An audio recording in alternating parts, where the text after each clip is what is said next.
Então, vamos lá, minhas irmãs, meus irmãos, Jonatas.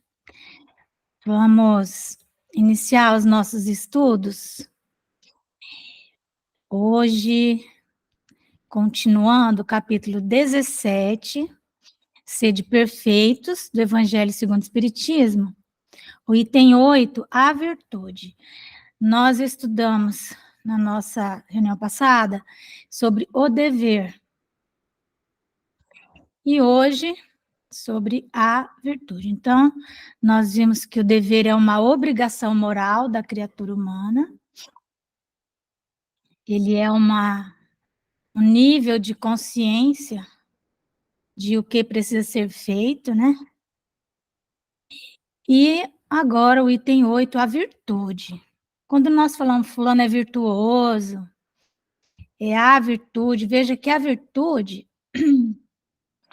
ela está no singular, né? Às vezes, assim, nossa, quantas virtudes, né, tal. Mas aqui ele está falando assim, a virtude, no mais alto grau, é o conjunto de todas as qualidades essenciais que constituem o homem de bem. Então, quando você junta todas essas qualidades, as qualidades essenciais, porque nós temos muitas qualidades boas, né? Mas é aquelas qualidades que constituem juntas, elas constituem o homem de bem, aquele homem que completou seu processo de humanização, por isso é um homem de bem. Então, ele fala aqui, né? Nesse texto, ele lembra algumas dessas virtudes, algumas dessas qualidades: ser bom, caritativo, laborioso trabalhador, sóbrio, modesto, são as qualidades do homem virtuoso.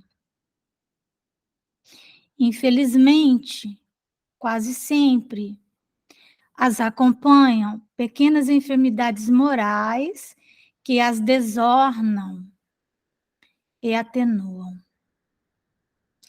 Então, virtude, né? Essa palavra, virtude, quando nós vamos estudá-la, em que pese dizer a virtude, né? Ela deriva desse radical aqui, vir, né? Vir, ele, em grego, ele significa força, viril, né? Vir é de viril. O que é uma coisa viril? É uma coisa forte, né? A mulher viril é aquela que tem características masculinas que ficam evidentes, mas as características masculinas da força, da energia. Então, a virtude é isso, ela significa força realizadora. Porque quando nós estamos saindo de nós mesmos e realizando, e suando, e trabalhando, né? Nós utilizamos uma força, que é uma força viril, que todo mundo tem, sendo homem ou mulher.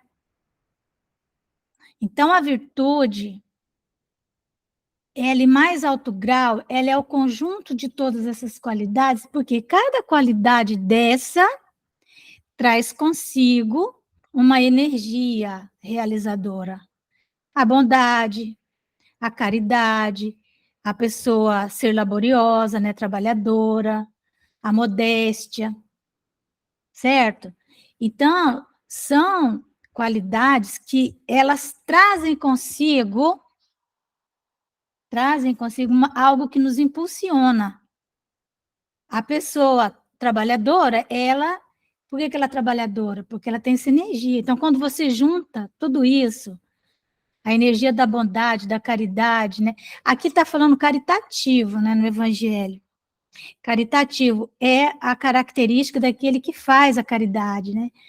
Então, quando você junta todas essas forças, elas reunidas, elas te conferem grande poder realizador, né? O que acontece, né? O que acontece, como ele diz aqui, né? Que essas qualidades nós as temos, mas junto com elas vem pequenas enfermidades morais que as desornam. Sabe o que é ornar? Olha, essa blusa não ornou com a sua saia, né? Não combinou, não ficou tão bonito, né? Desornam significa isso, né? Não ornou, não ficou bonito. Essas enfermidades morais, elas tornam essas qualidades, elas tiram o brilho. Tem dia que a gente está mais para caridade, tem dia que está menos, tem dia que está com vontade de trabalhar, tem dia que não está, né? Então, eles continuam dizendo assim, ó, não é virtuoso aquele que faz ostentação da sua virtude, pois que lhe falta a qualidade principal, a modéstia. Lembra que a modéstia faz parte da virtude, no seu mais alto grau. Então, a ausência da modéstia, né? Ela não está sozinha. Ela, se falta modéstia, entra no lugar um vício, né? E aí, esse vício, ele é filho de quem? Do orgulho, né? Então, não é virtuoso aquele que faz ostentação da sua virtude, pois que lhe falta a qualidade principal, a modéstia, e tem o vício que mais se lhe opõe. O vício que mais se opõe à modéstia, qual é? O orgulho. Certo? A virtude, claro, porque o orgulho, né, o que ele é? Ele é soberba, ele é arrogância, né? Ele é absoluta ausência da humildade, né, o orgulhoso. A virtude verdadeiramente digna desse nome não gosta de estadear-se, de mostrar-se. Adivinham-na. As pessoas olham para alguém e falam, essa pessoa é virtuosa, ela tem qualidades morais realizadoras. E você vai olhar a vida dela, você encontra realizações no bem, então ela é virtuosa. Nós não vamos dizer que ela tem uma virtude no mais alto grau, mas ela tem forças que são características da virtude, né? A virtude, né, não gosta de estadear-se, adivinham. As pessoas adivinham. Não precisa você ficar falando, eu sou virtuoso. Ela, porém, se oculta na obscuridade e foge à admiração das massas. São Vicente de Paulo era virtuoso. Eu acho que eu não botei para... Deixa eu abrir a janelinha. Pensei que não está aparecendo, agora vai aparecer.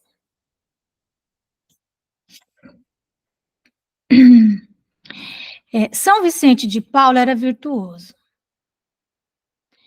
Bastava olhar para ele e já sabia, né? Aliás, né? Vicente de Paulo está no Evangelho, segundo o Espiritismo, no Livro dos Espíritos, especialmente no Livro dos Espíritos, naquela parte toda lá, né, que fala da caridade. Ele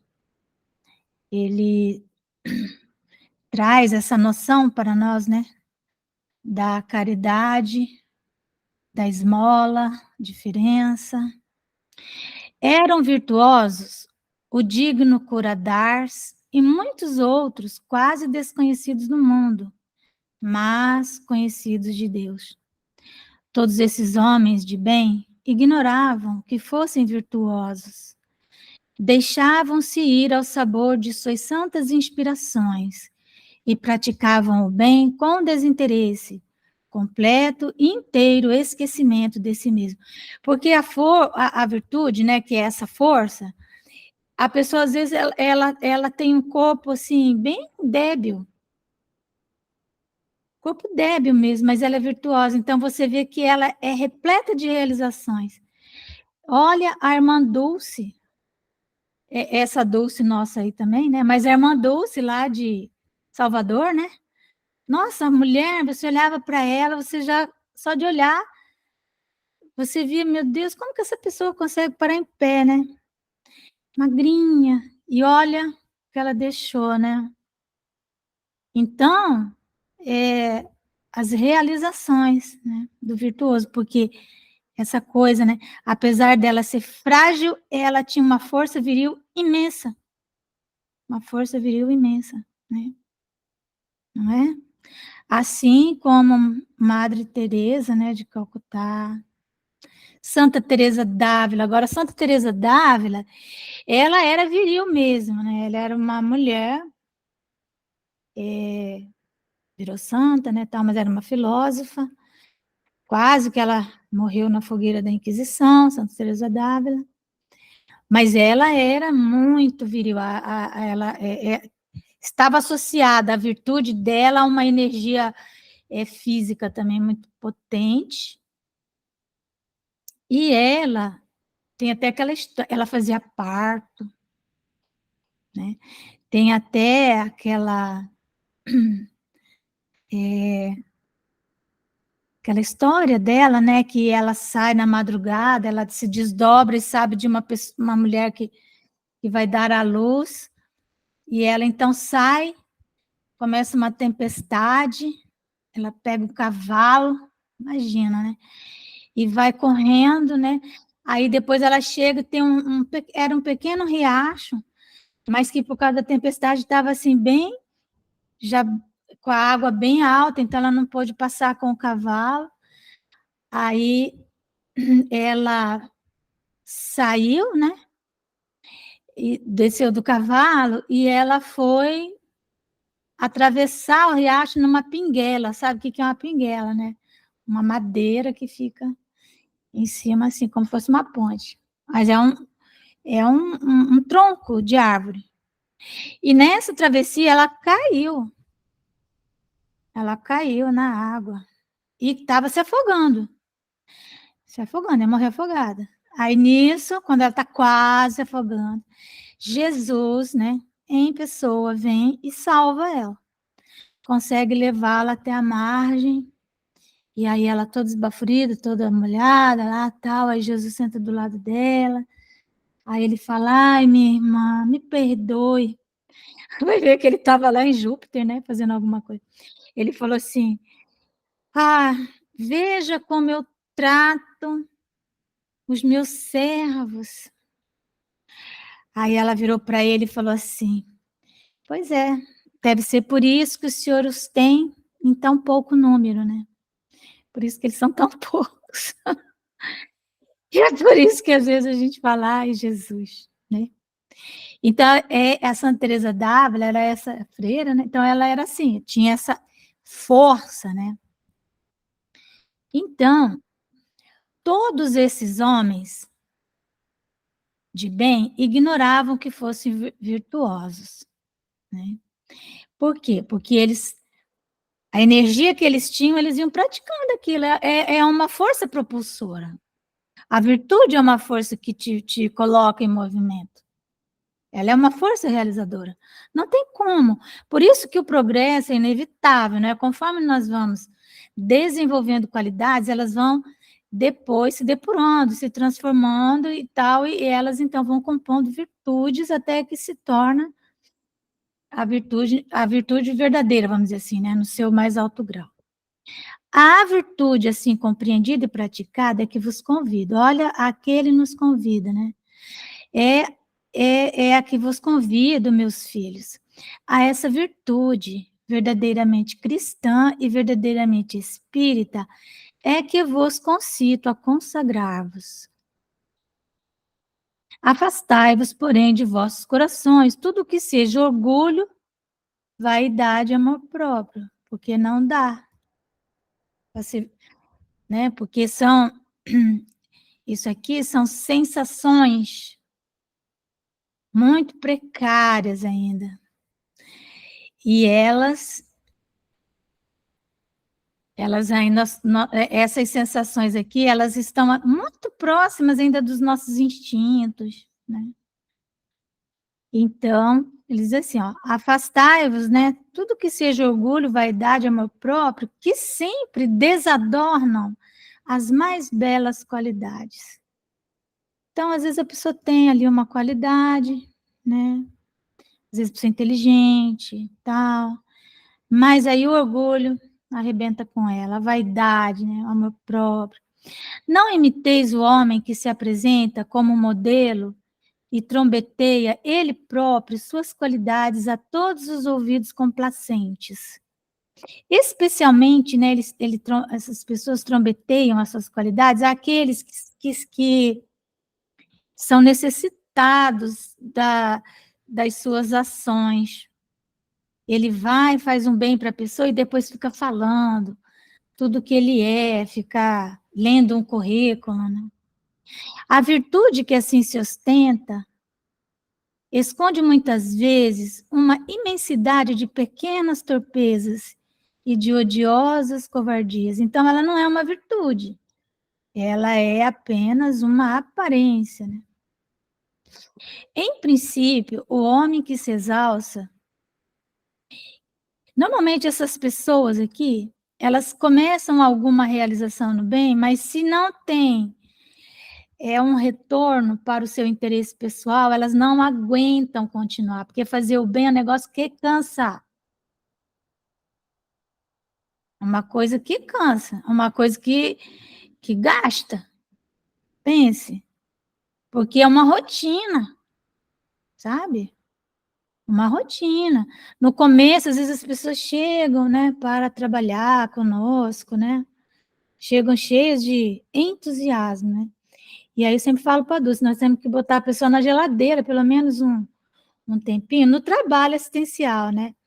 Geladeira no seguinte sentido, não é não dar serviço para ele, não, é dar, mas assim, não colocar na mão dele algo que depois, se ele parar, vai dar problema para a gente, entendeu? Colocar ele junto, numa equipe, porque às vezes a pessoa está entusiasmada, mas ela, quando ela chega, ela pensava que era assim, que ela ia ser, todo mundo ia ficar falando, ó, né? E quando isso não acontece, ela então cansa, não aguenta, né? Em princípio, o homem que se exalça, que ergue uma estátua à sua própria virtude, anula, por esse simples fato, todo o mérito real que possa ter. Entretanto, que direi daquele cujo único valor consiste em parecer o que não é? Admito de boa mente que o homem que pratica o bem experimenta uma satisfação íntima em seu coração.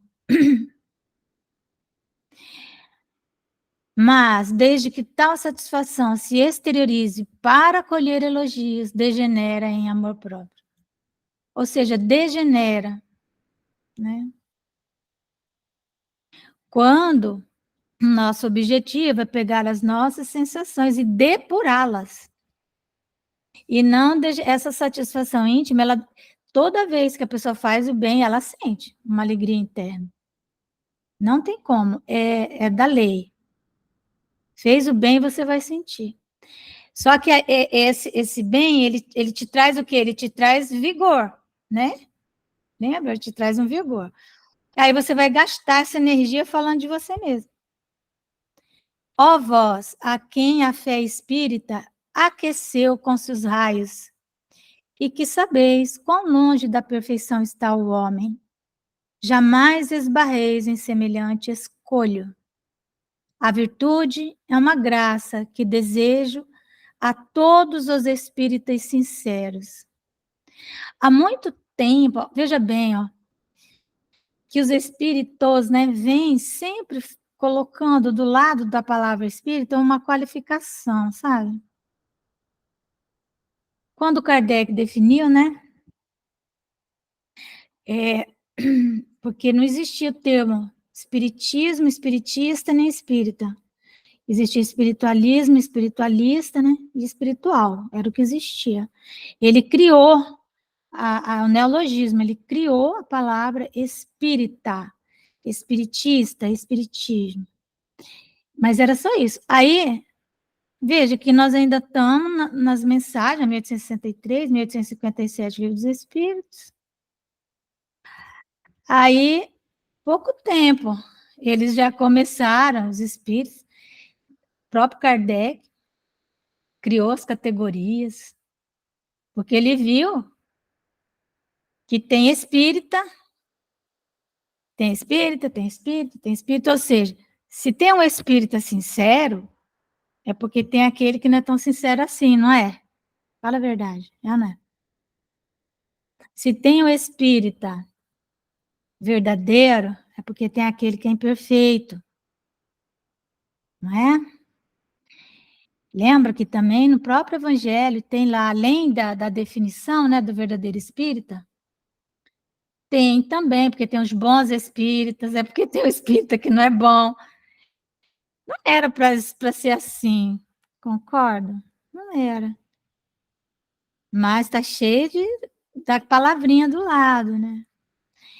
Então, é porque já faz tempo, aqui em 1863, já faz tempo que nós, quando acessamos um conhecimento novo, né? O ser humano é assim, quando nós acessamos o conhecimento, logo nós vamos impregnando aquilo das nossas próprias ideias, começamos a criticar. Isso quando a gente estuda autoconhecimento, quando nós estudamos as escolas, né?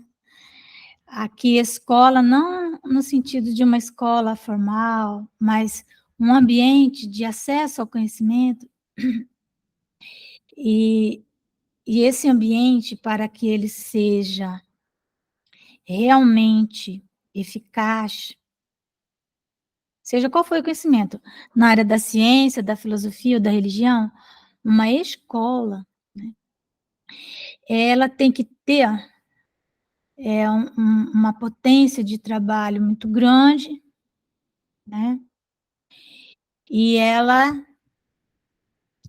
tem que ter um corpo do conhecimento completamente formado, né? Então, por exemplo, a doutrina espírita, ela é uma escola, certo? E os orientais, eles dizem o seguinte, e mais, é uma escola que ela, nesse sentido de ambiente, né, que permite acesso ao conhecimento. Então, a doutrina espírita, ela é essa escola que ela tem esse tríplice aspecto, ciência, filosofia e religião, ou seja, ela é completa. No entanto, os orientais dizem o seguinte, que quando nós encontramos uma escola, nós temos que ter em nós qualidades, não é virtude ainda não, suficientes, que nos permitam colar nessa escola, apesar de todos os problemas que nós vamos encontrar. Porque, senão, logo depois que nós encontramos essa escola, nós não vamos ter magnetismo suficiente para ficar. Porque logo nós começamos a criticar a escola, a criticar as ideias que a escola defende, né? A linguagem da escola, né? Então, o Kardec percebeu que isso aconteceu bem cedo, né? As pessoas começavam a chegar e já começavam a criar a historinha, né? Então, é isso. Contudo, dir-lhes-ei, mais vale pouca virtude com modéstia do que muita com orgulho. Pelo orgulho é que as humanidades sucessivamente se hão perdido.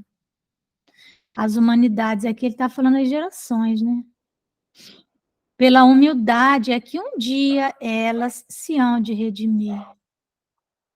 François Nicolas Madeleine, Paris, 1863. Tá certo, meus amores? Alguém quer comentar alguma coisa a respeito? Deixa eu